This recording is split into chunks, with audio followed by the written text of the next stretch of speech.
Creo que estos eventos son fundamentales porque te permiten reflexionar sobre aspectos de interés general, un debate público hoy naturalmente muy focalizado en las elecciones y en la crisis económica. Me parece que fue genial traerla a Marcela porque le da un dinamismo y tal vez es menos estructurada. Los temas más recurrentes en las preguntas o en las preocupaciones de la gente tienen que ver con el electoral, el resultado de las elecciones, qué pasa con Cambiemos después de las elecciones, con cuánto poder territorial, institucional se queda la oposición, se queda en el Frente de Todos, conflictos dentro del Frente de Todos, la autoridad de Alberto Fernández, el rol de Cristina, la Cámpora, Kicillof. Las elecciones están de alguna manera hoy condicionadas por el resultado de las PASO, ¿no? Que fue tan contundente y tan sorpresivo que quedó, digamos, instalado la sensación de que va a ser muy difícil para el gobierno revertir. Una situación que ya era compleja el 11 a la noche y se volvió aún más compleja, naturalmente a partir de la devaluación de casi el 30%, cepo, restricciones cambiarias, más inflación, menos actividad económica, un desastre, ¿no? ¿Es imposible revertirlo? No, no hay imposibles, ¿no? No hay imposibles. Es relativamente poco probable, pero no imposible. ¿Qué tiene que pasar? Bueno, un mes es mucho tiempo, por eso Alberto Fernández está también preocupado, ¿no? Porque todavía no ganó. Ya tiene que dar respuestas como si fuese presidente y efectivamente no lo es. Los conflictos son inherentes a las relaciones humanas. En la política, fuera de la política, en todos los ámbitos. Con lo cual no puede no haber conflictos. No puede. Ahora, hay relaciones que duran décadas, no solamente a pesar, sino gracias a los conflictos. Porque los conflictos, en la medida que los superas, te van generando una manera de relación, una facilidad y recursos para resolverlos. Política es competir. Entonces no te puedes llevar bien. Tienes que tener reglas para no matarte en todo caso. Eso hay. Entonces no me preocupan los conflictos. Los normalizo, los integro a mi modelo. La política es conflictiva, va a haber conflictos. Ahora, ¿esto implica que se va a romper el gobierno? No. Implica que va a haber conflictos. ¿Qué relación entre presidente y vice en la historia argentina no fue conflictiva? Ninguna. Listo. ¿Va a ser conflictiva? Seguro. Me sorprendería si no fuese conflictiva. Ahora, ¿le conviene a Cristina romper con Alberto Fernández? Yo creo que no. ¿Para qué lo convocó? Esa peleada con el peronismo terminó en una situación de aislamiento y debilidad, con obvias consecuencias en la justicia, negativas para ella y para sus hijos. Si ella quiere ahora ganar para limitar eso, que es una hipótesis, yo no puedo probar que esto sea así, bueno, entonces debilitar a Alberto Fernández está contra de sus intereses. Entonces sería para ella negativo que a Fernández le vaya mal. Entonces por eso creo que, por lo menos en una primera etapa, no hay motivo racional para ella en debilitar a Alberto Fernández. Me parece muy importante este tipo de eventos a nivel institucional, sobre todo en un contexto de tanta incertidumbre, tanta volatilidad. Hay un riesgo financiero en esta transición con ruido político, hay una economía que llega, digamos, con condiciones bastante complejas. Cualquiera que llegue no va a tener margen para financiar populismo y salir ilesos en términos de cómo llega la dinámica inflacionaria, la deuda, una economía indexada con inercia inflacionaria, con un programa financiero por resolver, con paridad de bonos que te están descontando un tipo de reestructuración y un riesgo país arriba de 2.000 puntos básicos. Yo creo que ahí el desafío de Alberto Fernández va a tener que resolver una disputa interna para generar credibilidad. Probablemente pueda tener más cintura política para pasar a reformas por el Congreso o medidas que puedan ir o que te puedan abrir el camino para ir al equilibrio fiscal que se necesita. Pero con un mercado que le va a pedir señales claras desde el vamos por el ruido y la incertidumbre que genera. En cambio, en un eventual gobierno de Macri, ahí hay menos incertidumbre en torno de cuál podría ser el programa económico. Creo que ahí Macri trataría de hacer lo que no hizo en 2016 y 2017. El interrogante es si va a tener la cintura política para hacerlo. Primero tenés que estabilizar la macro, sobre todo la inercia inflacionaria, con consistencia monetaria, fiscal, un plan de estabilización que maneje la inercia y la indexación, poner la economía en crecimiento y después en paralelo sí, ¿no? Porque el Fondo Monetario sí te va a pedir poner una agenda de reformas estructurales en el Congreso y ahí tiene que haber algo en conjunto, ¿no? Tema previsional, tributario y laboral, que despeje los obstáculos. El 60% del gasto público indexa por ley a la inflación pasada. Eso es muy difícil. Si no desarmás eso, es muy difícil bajar el déficit fiscal una vez que estabilizás la inflación.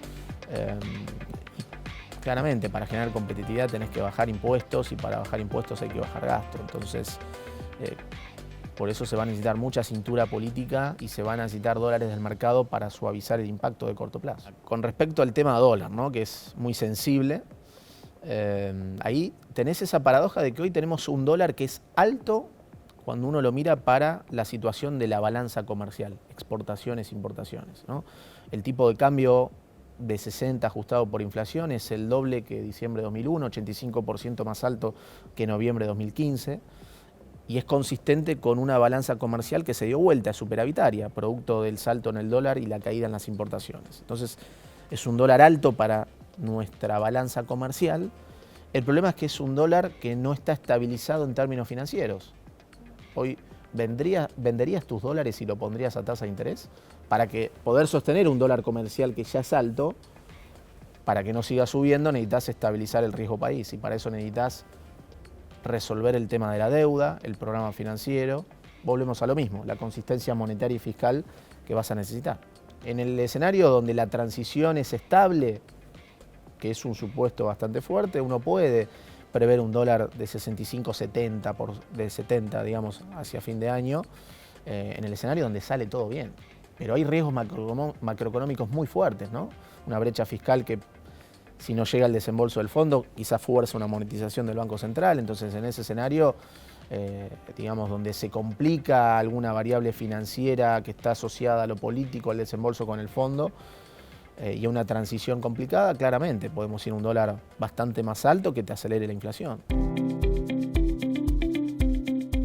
Creo que tenemos que ir hacia un next step, una especie de integración entre los que son las ciencias políticas, la ciencia económica y el derecho, porque esas tres importantes ejes de las ciencias sociales trabajan con un único sujeto, que somos todos nosotros, y todos nosotros nos parecemos mucho y nos conocemos muy poco.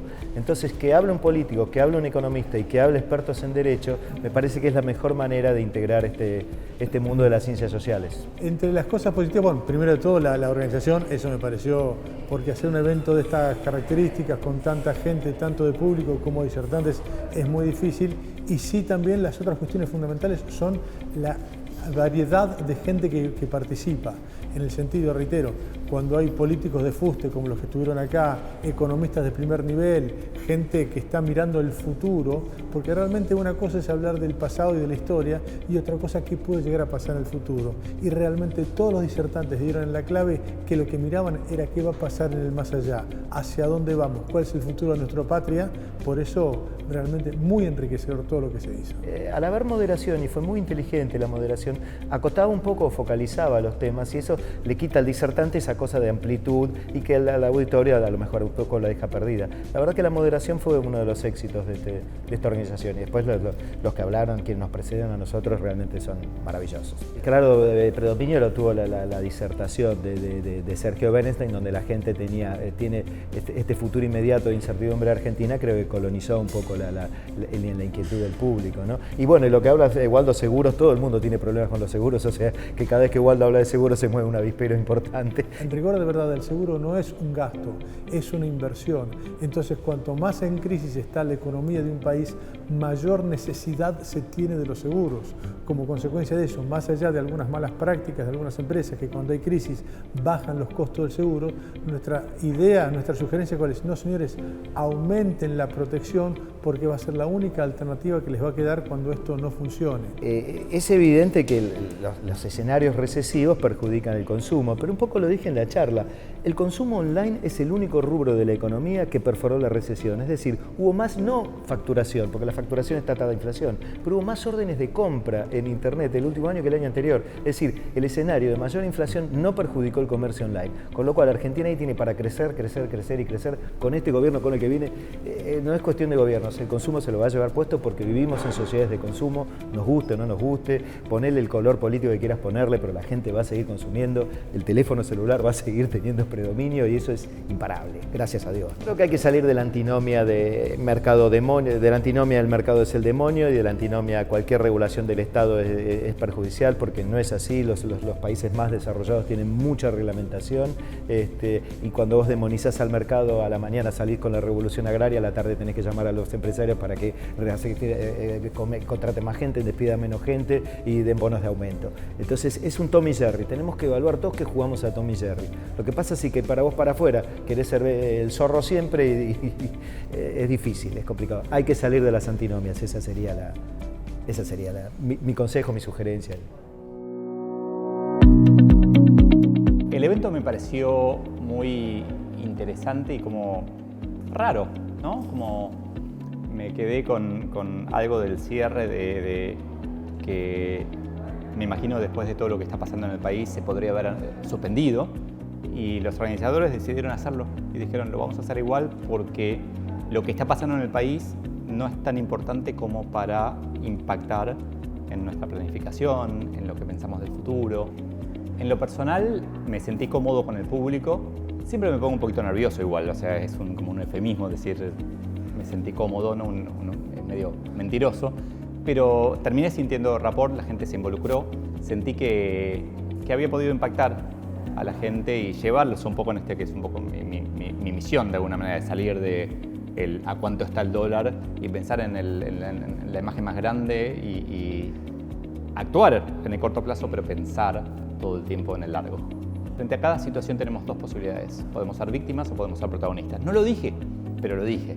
O sea, no lo dije textual, pero estuvo todo el tiempo.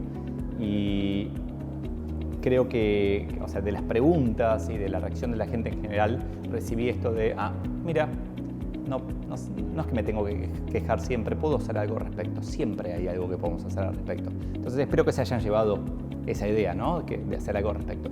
Como contraparte de eso, espero que se hayan llevado también la idea de que no hay que hacer todo al respecto, no es que el lunes hay que ir y cambiar el mundo. No, hay que hacer un poquito el lunes, un poquito el martes, un poquito el miércoles, un poquito el jueves. El viernes lo probamos y sale mal, lo hacemos de vuelta el lunes. Como que es un juego de largo plazo. En algún lado dentro mío sigo siendo economista y me acuerdo de los primeros intentos de regulación de precios registrados en la historia, las tablas de Hammurabi hace 5.000 años, si mal no recuerdo, que fallaron. Esos fueron los primeros y los segundos fallaron. De alguna manera, la tecnología lo que hace es que eso falle más rápido. Es muy difícil, por ejemplo, cerrar una economía y mantenerla cerrada por mucho tiempo. Es muy difícil que la información no circule, aunque no quieras que circule. Me parece que los gobiernos, como con todo, ¿no? Pueden quejarse y tratar de parar eso, o pueden montarse sobre ese cambio y liderarlo y aprovecharlo. Entonces, lo que espero que pase hacia adelante es que los gobiernos argentinos, no importa quién sea, piensen en el país que queremos a 50 años, a 10 años. Y que hagamos hoy lo que necesitamos para llegar a ese país a 10 años. Que dejemos de jorobar con hagamos hoy lo que necesitamos para hoy. Que pensemos un poco más allá. Yo creo que en las empresas privadas probablemente sobra a largo plazo 30-40% de gente. Y falta 30-40% de gente. ¿Sí? Radicalmente tenemos que cambiar lo que hacemos en las empresas privadas. Creo que en el Estado pasa el doble, sobra 60% de gente y no falta nadie. Creo que la imagen final del Estado que yo quiero, la imagen final de las empresas que yo quiero, es terriblemente eficiente. Pero si yo pudiera tomar una decisión de política macroeconómica desde el punto de vista del Estado, lo que haría es decirle a los empleados públicos, les ofrecería un bono a 10 años por el equivalente a su sueldo y que se vayan a su casa. Si le vamos a pagar el sueldo por 10 años más, yo no tengo problema que se lo paguen por 10 años más y no trabajen, pero que se vayan a su casa. Liberemos las oficinas, forcemos a automatizar, forcemos a que los procesos cambien, a que dejemos de jorobar a la gente, a que lo que necesita llegar a la gente, llegue a la gente. No podemos tener, no sé los números, pero más administrativos que médicos. O sea, necesito que el médico esté ahí para atender. O sea, no puede ser que el Estado tiene que proveer salud, seguridad, educación y yo tenga las tres cosas privadas. Entonces, para mí, esa es la aplicación de la idea de largo plazo en el Estado. Lo único que quiero no es que que hagan lo que yo quiero, sino quiero que piensen en el largo plazo. Parafraseando a la sabia Helen Alegría, que después la podés googlear, de Los Simpsons, ¿alguien puede pensar en el largo plazo? ¿Alguien puede pensar en los niños? Bueno, es eso.